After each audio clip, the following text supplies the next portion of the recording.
Hi, എല്ലാവർക്കും നമസ്കാരം. നമ്മുടെ പുതിയൊരു വീഡിയോയിലേക്ക് എല്ലാവർക്കും സ്വാഗതം.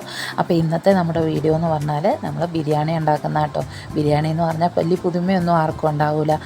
നല്ലോണം ബിരിയാണി ഉണ്ടാക്കാൻ അറിയാവുന്ന ആൾക്കാർ ഈ വീഡിയോ കാണുക പോലും വേണ്ട കേട്ടോ. ഞാൻ ഇന്ന് ഈ വീഡിയോ ചെയ്യുന്നത് ബിരിയാണി ഉണ്ടാക്കിയിട്ട് ശരിയാകുന്നില്ല, റൈസ് കട്ട പിടിക്കുകയാണ്, അതുപോലെ തന്നെ ചോറ് വെന്ത് പോകുന്നു, അങ്ങനെ പറയുന്നവർക്ക് വേണ്ടിയിട്ട് മാത്രമാണ് കേട്ടോ. ഈ ഒരു രീതിയിൽ നിങ്ങൾ ഉണ്ടാക്കുകയാണെങ്കിൽ എന്തായാലും നിങ്ങളുടെ ബിരിയാണി 100% നല്ലതുപോലെ വരികയും ചെയ്യും. നല്ല അടിപൊളി ടേസ്റ്റുമാണ് കേട്ടോ. അപ്പോൾ അങ്ങനെ നമുക്ക് നേരെ വീഡിയോയിലേക്ക് പോകണം. അപ്പോൾ നിങ്ങൾ ആദ്യമായിട്ടാണ് നമ്മുടെ ചാനലൊക്കെ കാണുന്നതെങ്കിൽ ചാനലൊന്ന് സബ്സ്ക്രൈബ് ചെയ്യാനും വീഡിയോസൊക്കെ ലൈക്ക് ചെയ്യാനും ഷെയർ ചെയ്യാനും കമൻറ്റ് ചെയ്യാനൊന്നും മറക്കരുതേ. അപ്പം നമുക്ക് ആദ്യം തന്നെ ചിക്കനൊക്കെ ഒന്ന് മസാല തേച്ച് മാറ്റി വെക്കാം കേട്ടോ. നമ്മൾ ഫ്രൈ ചെയ്യാനൊന്നും പോകുന്നില്ല, അല്ലാതെ തന്നെയാണ് വെക്കുന്നത്. എന്നാലും നമ്മളിതിലേക്ക് മസാലകൾ ചേർക്കുന്നുണ്ട്. ഒരു 1/2 ടേബിൾ സ്പൂണ് മഞ്ഞൾപ്പൊടി, ഒരു 2 ടേബിൾ സ്പൂണ് മല്ലിപ്പൊടി, പിന്നെ ഒരു അല്പം ഗരം മസാല, പിന്നെ നമ്മൾ ചേർക്കുന്നത് ബിരിയാണി മസാലയാണ് കേട്ടോ. ബിരിയാണി മസാല നമുക്ക് കടയിൽ നിന്നൊക്കെ വാങ്ങാനായിട്ട് കിട്ടും, അല്ലെങ്കിൽ നമ്മൾ വീട്ടിലുണ്ടാക്കുന്നതാണെങ്കിലും മതി. അത് ചേർക്കുക. പിന്നെ അതുപോലെ തന്നെ കുറച്ച് ഇഞ്ചി വെളുത്തുള്ളിയുടെ പേസ്റ്റ് ചതച്ചതിനെ ഞാൻ അങ്ങോട്ട് ഇട്ടിട്ടുണ്ട്. അതുപോലെ തന്നെ കുറച്ച് മുളക് പൊടിയും അതുപോലെ തന്നെ കുറച്ച് ഉപ്പും കൂടെ ഇട്ട് നമുക്ക് ഇത് നല്ലോണം മിക്സ് ചെയ്ത് വെക്കാം കേട്ടോ. ഒരു കാര്യം വിട്ടുപോയി, തൈരും കൂടി ചേർക്കണം കേട്ടോ. തൈരും ഇട്ടിട്ട് നല്ലോണം മിക്സ് ചെയ്ത് നമുക്കൊരു അരമണിക്കൂർ ഇത് മാറ്റി വെക്കണേ. പിന്നെ നമ്മൾ ബിരിയാണി വെക്കാനായിട്ട് ചിക്കൻ വാങ്ങിക്കുമ്പോൾ അത് നമ്മൾ കടക്കാരോട് പറഞ്ഞാൽ അവർ ബിരിയാണിക്കായിട്ടുള്ള ഒരു കട്ടിങ് കട്ട് ചെയ്ത് ഇത്രയും കൂടെ വലിയ പീസായിട്ട്, സാധാരണ കറിക്ക് കട്ട് ചെയ്യുന്നതിലും ഇത്രയും കൂടെ വലുതായിട്ട് കട്ട് ചെയ്ത് തരും കേട്ടോ. അപ്പോൾ അതായിരിക്കും ഒന്നും കൂടെ ബിരിയാണിക്ക് കാണാനും അതുപോലെ തന്നെ നമുക്ക് ആ കഴിക്കുമ്പോഴാണേലും കൂടുതൽ ഒന്നും കൂടെ നല്ലത് അങ്ങനെ കട്ട് ചെയ്യുന്നതായിരിക്കുമേ. ഇനി നമുക്ക് ബിരിയാണിക്ക് ആവശ്യമായിട്ടുള്ള ഐറ്റംസ് നമുക്കൊന്ന് ഫ്രൈ ചെയ്തെടുക്കാം. ഞാൻ കുറച്ച് സബോള ചെറുതായിട്ട് അരിഞ്ഞിട്ട്, അത് നമ്മൾ ചെറുതായിട്ടെന്ന് പറഞ്ഞാൽ കട്ടി കുറച്ച് അരിഞ്ഞിട്ട് അതൊന്ന് ഫ്രൈ ചെയ്തെടുത്തിട്ടുണ്ട്. പിന്നെ കുറച്ച് അണ്ടിപ്പരിപ്പും അതുപോലെ തന്നെ കുറച്ച് മുന്തിരിയും കൂടി ഒന്ന് ഫ്രൈ ചെയ്തെടുത്തിട്ടുണ്ട് കേട്ടോ. ഞാനിത് ഫ്രൈ ചെയ്തത് സൺഫ്ലവർ ഓയിലിലാണ്, നെയ്യിലൊന്നും അല്ല കേട്ടോ. ഇനി നമുക്ക് അതെല്ലാം ഫ്രൈ ചെയ്ത് മാറ്റി വെച്ചിട്ട് നമ്മുടെ ബിരിയാണിക്ക് ആവശ്യമായിട്ടുള്ള റൈസ് കഴുകിയെടുക്കാം കേട്ടോ. ഒരു 2-3 പ്രാവശ്യം നല്ലോണം കഴുകിയതിന് ശേഷം നമുക്ക് കുറച്ച് വെള്ളത്തിൽ അതൊന്ന് കുതിരാനായിട്ട് വെക്കാം. ഇനി നമുക്ക് ചിക്കൻ റെഡിയാക്കി എടുക്കാം. അതിനായിട്ട് ഞാൻ ആ ഒരു പാത്രം വെച്ചിട്ട് അതിലേക്ക് നമ്മൾ ആ അണ്ടിപ്പരിപ്പും മുന്തിരിയും സവോള എല്ലാം ഫ്രൈ ചെയ്ത് ആ സൺഫ്ലവർ ഓയിൽ ഒഴിച്ച് കൊടുത്തിട്ടുണ്ട്. അതിലേക്ക് നമ്മൾ കുറച്ച് സ്പൈസസ് ഇട്ട് കൊടുക്കുകയാണ്. പെരുംജീരകം, പട്ട, ഗ്രാമ്പൂ, ഏലക്ക, അങ്ങനെ കുറച്ചിട്ട് കൊടുത്തതിന് ശേഷം നമ്മൾ അരിഞ്ഞു വെച്ചിരിക്കുന്ന സബോള ഇട്ട് കൊടുക്കുകയാണ്. എന്തോരം ചിക്കനാണോ അതിനനുസരിച്ച് സബോള എടുത്താൽ മതി. അതിട്ട് നമുക്ക് നല്ലോണം ഒന്ന് വഴറ്റി കൊടുക്കാം കേട്ടോ. അപ്പോൾ വഴലുന്നതിനാവശ്യമായിട്ട് കുറച്ച് ഉപ്പും കൂടി ഇട്ട് കൊടുത്ത് നമുക്ക് നല്ലോണം ഒന്ന് മിക്സ് ചെയ്യാവേ. സബോള ഒന്ന് വാടി തുടങ്ങുമ്പോഴത്തേക്കും നമുക്ക് കുറച്ച് ഇഞ്ചി വെളുത്തുള്ളി ചതച്ചതും പിന്നെ കുറച്ച് പച്ചമുളക്, ഒരു 2 പച്ചമുളകും പിന്നെ കുറച്ച് കറിവേപ്പിലയും കൂടെ ഇട്ട് കൊടുത്ത് നല്ലോണം ഒന്ന് ഇളക്കി, നമ്മുടെ ഇഞ്ചി വെളുത്തുള്ളിയുടെ ആ കുത്തൽ മണമൊക്കെ അങ്ങ് മാറണം, അതുവരെ ഇളക്കി കൊടുക്കുക കേട്ടോ. അതിന് ശേഷം നമുക്ക് മഞ്ഞൾപ്പൊടി, അതുപോലെ തന്നെ മല്ലിപ്പൊടി, ഗരം മസാല, നമ്മുടെ ബിരിയാണി മസാല, പിന്നെ നമ്മൾ കുറച്ച് എരിവുള്ള മുളക് പൊടിയും പിന്നെ ഒരു സ്പൂണ് എരിവില്ലാത്ത കാശ്മീരി മുളക് പൊടിയും കൂടി ഇട്ട് നമുക്ക് നല്ലോണം ഇളക്കി അതിൻ്റെ പച്ചമണവും കൂടെ മാറുന്നിടം വരെ നമുക്ക് വെയിറ്റ് ചെയ്തിട്ട് നമ്മൾ ആ മസാല തിരുമ്മി വെച്ചിരിക്കുന്ന ചിക്കനും കൂടെ ഇതിലേക്ക് ഇട്ട് കൊടുത്ത് നല്ലോണം ഒന്ന് ഇളക്കി യോജിപ്പിക്കണം കേട്ടോ. പ്രത്യേകം ഒരു കാര്യം ശ്രദ്ധിക്കണം, എല്ലാത്തിനെയും പച്ചമണം പോകുന്നിടം വരെ നമ്മളൊന്ന് വഴറ്റി കൊടുക്കണം. പിന്നെ നമുക്ക് ഒരല്പം വെള്ളവും കൂടി ഒഴിച്ച് നമ്മുടെ ചിക്കൻ ഒന്ന് വേവിക്കാനായിട്ട് വെക്കാം. ഈ സമയത്ത് ഉപ്പ് ആവശ്യമുണ്ടെങ്കിൽ ഉപ്പ് ഇട്ട് കൊടുക്കാം. അതുപോലെ തന്നെ ഒരു 2 തക്കാളി ചെറുതായിട്ട് അരിഞ്ഞതും കൂടി ഇട്ട് കൊടുക്കുന്നുണ്ട്. പിന്നെ നമ്മൾ കുറച്ച് മല്ലിയിലയും കൂടി ചേർത്ത് കൊടുത്ത് ഇനി നമുക്കിതൊന്ന് വേകാനായിട്ട് മൂടി വെച്ച് വേവിക്കാം കേട്ടോ. ഇടയ്ക്ക് തുറന്ന് ഇളക്കി കൊടുക്കാനായിട്ട് മറക്കരുത്. പിന്നെ നല്ലോണം വെന്ത് വരാറാകുമ്പോഴത്തേക്കും നമ്മൾ ആ വറുത്ത് വെച്ചിരിക്കുന്ന ആ സബോള കുറച്ച് നമ്മൾ ഇതിലേക്ക് ഇട്ട് കൊടുത്ത് ഒന്നും കൂടെ ഇളക്കുന്നുണ്ട്. പിന്നെ നമുക്ക് ഇതിൽ നിന്ന് കുറച്ച് ഗ്രേവി ഒന്ന് കോരി മാറ്റി വെക്കണം കേട്ടോ. നമ്മുടെ റൈസിലേക്ക് ഒഴിച്ചു കൊടുക്കാൻ വേണ്ടിയിട്ടാണ്. മൊത്തം വറ്റിക്കുന്നതിന് മുന്നേ കുറച്ച് ഗ്രേവീനെ കോരി ഒരു പാത്രത്തിലേക്ക് മാറ്റി വെക്കണേ.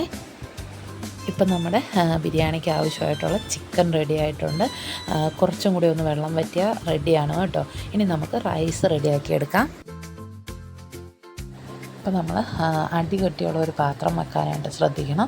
പിന്നെ നമുക്ക് കുറച്ച് അധികം വെള്ളം ഒഴിച്ച് കൊടുക്കാം. അതായത് കറക്റ്റ് നമ്മൾ ഗ്ലാസ് കണക്കിന് പറയുന്നില്ല.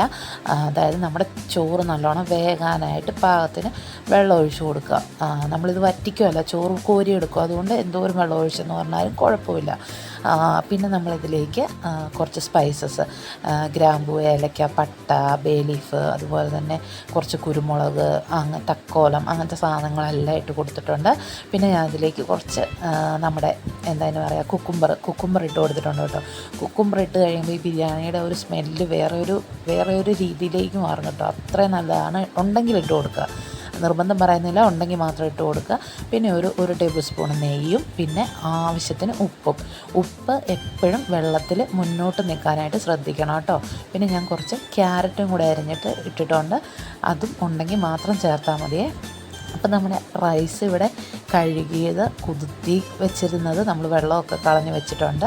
ഇനി നമുക്ക് നമ്മുടെ വെള്ളം തിളച്ച് വരുമ്പോഴത്തേക്കും ഈ വെള്ളത്തിലേക്ക് നമ്മളുടെ റൈസ് ഇട്ട് കൊടുക്കാം കേട്ടോ. ഇനി നല്ലോണം ഇതൊന്ന് ഇളക്കി കൊടുത്തതിന് ശേഷം ഇതൊന്ന് അടച്ച് വെച്ച് നമുക്ക് വേവിക്കാം കേട്ടോ. നല്ലോണം തിളച്ച് വരുമ്പോൾ നമുക്ക് ഇടയ്ക്ക് ഇളക്കി കൊടുക്കാം. അതിന് ശേഷം വെന്തോന്ന് നോക്കണം ഇടയ്ക്കിടയ്ക്ക് എടുത്ത്. ഒരു 5-10 മിനിറ്റ് ആകുമ്പോഴത്തേക്കും നമ്മുടെ റൈസ് വെന്തിട്ടുണ്ടാവും. ഈ ഒരു ടൈമിൽ നമുക്ക് ഫ്ലെയിം ഓഫ് ചെയ്തതിന് ശേഷം എന്തെങ്കിലും അരിപ്പ പാത്രമോ അങ്ങനെ എന്തെങ്കിലും ഉണ്ടെങ്കിൽ അതിലേക്ക് നമ്മൾ മറ്റേ തവി വെച്ചിട്ട് കോരി നമ്മൾ റൈസിനെ ഇങ്ങോട്ട് എടുക്കുക. റൈസ് ഒരു 3/4 വേവാകുമ്പോഴത്തേക്കും കോരണേ. ഇപ്പം നമ്മുടെ റൈസും റെഡി ആയിട്ടുണ്ട്, അതുപോലെ തന്നെ ചിക്കൻ്റെ ഇതും റെഡി ആയിട്ടുണ്ട്. ഇനി നമുക്കിത് ദമ്മിടുക എന്നുള്ളൊരു പരിപാടി മാത്രമേ ഉള്ളൂ കേട്ടോ. അപ്പം നമുക്ക് ആ റൈസ് വേവിച്ച പാത്രത്തിലോ അല്ലെങ്കിൽ അടി കെട്ടിയോളോ ഏതൊരു പാത്രത്തിലോ നമ്മൾ ആ റെഡിയാക്കി വെച്ചിരിക്കുന്ന ചിക്കൻ്റെ ഗ്രേവി നല്ലതുപോലെ അടിയിലേക്ക് ഇട്ട് കൊടുത്ത് നല്ലോണം ഒന്ന് നിരത്തിയതിന് ശേഷം നമ്മൾ കോരി വെച്ചിരിക്കുന്ന റൈസ് കൂടി അതിൻ്റെ മണ്ടയിലേക്ക് ഒരു ലെയർ ഇറങ്ങിയിട്ടാണ് കേട്ടോ ചെയ്യുന്നത്. റൈസിൻ്റെ കാര്യം ഞാൻ പറഞ്ഞു, നമുക്ക് ഇടയ്ക്ക് ഇത് തുറന്ന് നോക്കുക, വേഗം നോക്കിയ ശേഷം ഒരു ഇത് കഴിയുമ്പോഴത്തേക്കും റൈസ് ഊറ്റിയാൽ മതി. അപ്പം നല്ല കറക്റ്റ് പരുവത്തിൽ നമുക്ക് കിട്ടും കേട്ടോ. അങ്ങനെ നമ്മൾ ഫസ്റ്റ് ലെയർ റൈസ് ഇട്ടു. അതിന് ശേഷം നമുക്കിനി ഇതിനകത്തേക്ക് കുറച്ച് നെയ്യ് ഇട്ട് കൊടുക്കാം കേട്ടോ. കുറച്ചിട്ടാൽ മതി, കുറച്ചെന്ന് പറഞ്ഞാൽ ഒരു ടേബിൾ സ്പൂണ് നെയ്യ് മാത്രം മതി. ഇട്ട് കൊടുത്ത് ഇങ്ങനെ പല രീതിക്ക് അവിടെ ഇവിടെയൊക്കെ ആയിട്ട് ഇട്ട് കൊടുക്കുക. പിന്നെ നമ്മൾ മാറ്റി വെച്ചിരുന്ന നമ്മുടെ ചിക്കൻ്റെ ഗ്രേവി ഈ റൈസിൻ്റെ മുകളിലേക്ക് നമ്മൾ അവിടെ ഇവിടെയൊക്കെ ആയിട്ട് ഇങ്ങനെ ഇട്ട് കൊടുക്കുകയാണ് കേട്ടോ. ഇങ്ങനെ ഇടുന്നത് കൊണ്ട് നമ്മുടെ ബിരിയാണിക്ക് ഒരു പ്രത്യേക ടേസ്റ്റ്, ആ റൈസിലേക്ക് നമ്മുടെ ഈ ചിക്കൻ്റെ ഒരു ടേസ്റ്റ് പ്രത്യേകിച്ച് കിട്ടും കേട്ടോ. അപ്പോൾ അതിന് വേണ്ടിയിട്ടാണ് ഇങ്ങനെ ചെയ്യുന്നത്. അങ്ങനെ നമ്മളത് നിരത്തി ഒക്കെ കൊടുത്തിട്ടുണ്ട്. ഇനി നമ്മൾ ഫ്രൈ ചെയ്ത് വെച്ചിരുന്ന അണ്ടിപ്പരിപ്പും മുന്തിരിയും സബോളയും അതുപോലെ തന്നെ കുറച്ച് മല്ലിയിലയും പിന്നെ ഞാൻ കുറച്ച് കുക്കുംബറും കൂടെ ചേർത്ത് കൊടുക്കുന്നുണ്ട്. കുറച്ച് ക്യാരറ്റും കൂടി ചേർത്ത് കൊടുക്കുന്നുണ്ട്. ഈ സമയത്ത് പൈനാപ്പിൾ ഉണ്ടെങ്കിൽ പൈനാപ്പിൾ ചേർത്ത് കൊടുക്കാം. അങ്ങനെ നിങ്ങൾക്ക് ഇഷ്ടമുള്ള എന്ത് വേണേലും നമുക്ക് ദം ചെയ്യാൻ നേരത്തെ ഇടാം കേട്ടോ. ഇനി ഇതെല്ലാം ഇട്ട് കൊടുത്തതിന് ശേഷം ഇനി നമുക്ക് കുറച്ചും കൂടെ റൈസ് ബാക്കിയുണ്ട്. ഞാൻ ഇവിടെ 1 കിലോ റൈസാണ്, അപ്പോൾ അത് 2 തട്ടായിട്ടാണ് നമ്മൾ ഇവിടെ ദമ്മിടുന്നത്. അപ്പം ആ ബാക്കി റൈസും കൂടി ഇതിൻ്റെ മുകളിലേക്ക് ഇട്ട് കൊടുക്കുന്നുണ്ട് കേട്ടോ.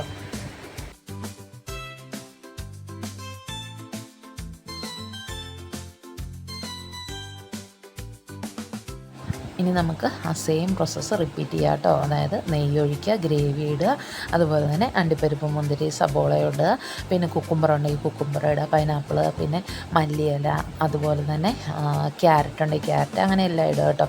മല്ലിയില ഇഷ്ടമല്ല എന്നൊക്കെ പറയുന്ന ആൾക്കാരോട് ഞാൻ പറയുകയാണ്, എൻ്റെ ഒരു അഭിപ്രായമാണ്.